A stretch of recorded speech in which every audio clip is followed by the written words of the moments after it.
One she cleaned house, and then lay down long on the long stair.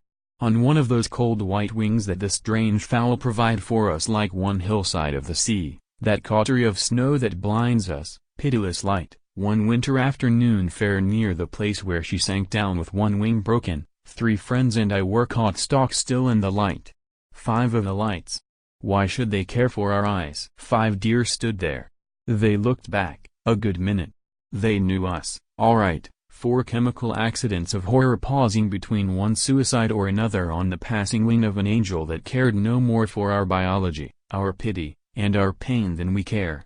Why should any mere multitude of the angels care to lay one blind white plume down on the outermost limit of something that is probably no more than an aphid which is one of the angels whose wings toss the black pairs of tears down on the secret shores of the seas in the corner of a poetess' closed eye? Why should 5 deer gaze back at us? They gazed back at us. Afraid, and yet they stood there, more alive than we 4, in their terror, in their good time. We had a dog. We could have got other dogs. 2 or 3 dogs could have taken turns running and dragging down those fleet lights, whose tails must look as mysterious as the stars in Los Angeles. We are men. It doesn't even satisfy us to kill one another. We are a smear of obscenity on the lake whose only peace is a hole where the moon abandoned us, that poor girl who can't leave us alone.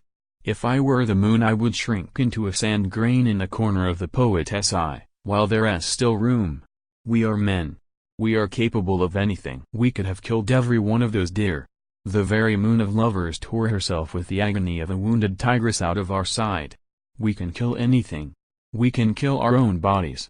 Those deer on the hillside have no idea what in hell we are except murderers. They know that much, and don't think they don't. Man is hard as the rotten yolk of a black snake egg corroding, as it is just born, in a pile of dead horse dung. I have no use for the human creature. He subtly extracts pain awake in his own kind. I am born one, out of an accidental hump of chemistry. I have no use to. But we didn't set dogs on the deer, even though we know, as well as you know, we could have got away with it, because who cares? 3 Boissevin, who was he? Was he human? I doubt it, from what I know of men. Who was he, hobbling with his dry eyes along in the rain?